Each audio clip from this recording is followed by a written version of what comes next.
दोस्तों, आज की बात थोड़ी अलग है। जब जीवन में कुछ भी ठीक नहीं चल रहा होता, काम बिगड़ रहा हो, रिश्ते उलझ रहे हों, मन भीतर से अशांत हो, तो ऐसे समय में ओशो की एक सलाह मुझे बहुत काम आई है।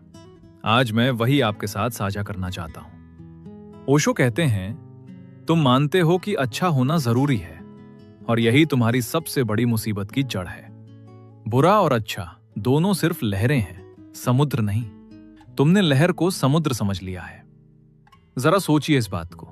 जब लहर ऊंची उठती है तो हम खुश हो जाते हैं, जब गिरती है तो टूट जाते हैं। मगर समुद्र तो वहीं रहता है, शांत, अडिग। हमारी जिंदगी में भी ऐसा ही है। ओशो एक किस्सा भी सुनाते हैं जो मुझे बहुत पसंद है। वो कहते हैं, एक फकीर था, जुन्नैद। वो बाजार से गुजर रहा था। किसी ने उसके ऊपर कूड़ा फेंक दिया, ऊपर से, छत से। फकीर खड़ा रहा, मुस्कुराया और चल दिया। एक शिष्य ने पूछा, आपको गुस्सा नहीं आया? फकीर बोला, जिसके पास कूड़ा था उसने कूड़ा फेंका। मेरे पास फूल है तो मैं फूल बांटूंगा। मैं उसके कूड़े को अपने भीतर क्यों भर लूं? इस किस्से के बाद ओशो समझाते हैं, बाहर जो हो रहा है वो दूसरों का कूड़ा भी हो सकता है, प्रकृति का खेल भी हो सकता है, समय का चक्र भी हो सकता है। मगर भीतर तुम क्या भरते हो, ये तुम्हारे हाथ में है। अब आप सोच रहे होंगे, ये तो ठीक है, मगर प्रैक्टिकल क्या करें? तो ओशो यहां 3 बहुत सीधी सादी बातें बताते हैं। पहली बात, ओशो कहते हैं, स्वीकार करो। जब बुरा समय आए उससे लड़ो मत, पहले उसे स्वीकार करो। स्वीकार का मतलब हार मानना नहीं है। स्वीकार का मतलब है, हां, अभी यही सच है। जिस पल तुम सच को स्वीकार करते हो, उसी पल तुम्हारी आधी पीड़ा गिर जाती है। वो एक उदाहरण भी देते हैं। एक आदमी बारिश में फंस जाए और भीगने से इनकार करता रहे तो वो दुगना दुखी होगा। मगर जो स्वीकार कर ले कि हां, बारिश है, मैं भीग रहा हूं, वो उसी बारिश में नाच भी सकता है। दूसरी बात, ओशो इसे दृष्टा भाव कहते हैं। वो कहते हैं, तुम जो भी अनुभव कर रहे हो, दुख, क्रोध, निराशा, उसे करने वाले मत बनो, उसे देखने वाले बनो। जब अगली बार दुख आए, खुद से मत कहना मैं दुखी हूं, कहना देखो यहां दुख आया है। क्योंकि मैं दुखी हूं में तुम दुख बन जाते हो, मगर दुख आया है और मैं देख रहा हूं में तुम आकाश बन जाते हो, और दुख बस एक बादल बनकर गुजर जाता है। तीसरी बात, वर्तमान में जीना। ओशो कहते हैं, तुम्हारा अधिकांश दुख अभी का नहीं है।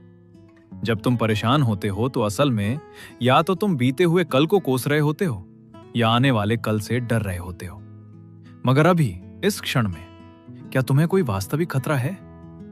ज्यादातर बार जवाब होगा नहीं। और फिर ओशो एक बहुत गहरी बात कहते हैं जो मुझे हमेशा याद रहती है। बुरा समय एक संदेशवाहक है। वो तुमसे कुछ कहने आया है। बुरे समय को दुश्मन मत समझना, उसे गुरु समझना। गुरु कभी मीठी बात नहीं करता, गुरु सच बताता है, और सच अक्सर कड़वा होता है, मगर वही सच तुम्हें जगाता है। ओशो इसे समझाने के लिए बांस के पौधे का उदाहरण देते हैं। वो कहते हैं, बांस का बीज जमीन में बोया जाता है और 4 साल तक उसमें कुछ नहीं दिखता। किसान को लगता है बीज मर गया, मगर जमीन के नीचे बांस अपनी जड़ें फैला रहा होता है, गहरे और दूर तक। और जब चौथे साल के बाद पहला अंकुर निकलता है तो वो बांस सिर्फ 6 हफ्तों में 90 फुट ऊंचा उठ जाता है। पूछो, क्या बांस 6 हफ्तों में बढ़ा या 4 सालों में? तो जब अगली बार आपका समय बुरा चल रहा हो तो याद रखिए ओशो की ये बात। शायद आपकी जड़ें फैल रही हैं अंधेरे में, मगर तैयारी कर रही हैं। आखिर में ओशो एक बहुत प्यारी सी बात कहकर बात खत्म करते हैं। रात के बाद सुबह इसलिए नहीं आती कि सूरज पर दया आ जाती है। सुबह आती है क्योंकि यही प्रकृति का नियम है, अडिग और शाश्वत। तुम्हारा बुरा समय भी इसी नियम के नीचे है। बस इंतजार की इस रात में अपने भीतर का बीज मत जला देना। तो दोस्तों, अगली बार जब कुछ अच्छा ना हो रहा हो तो इन 3 बातों को याद कीजिए। स्वीकार करना, दृष्टा बनना और वर्तमान में लौटना। बाकी सब अपने समय पर हो जाएगा। मिलते हैं अगली बात में, तब तक शांत रहिए।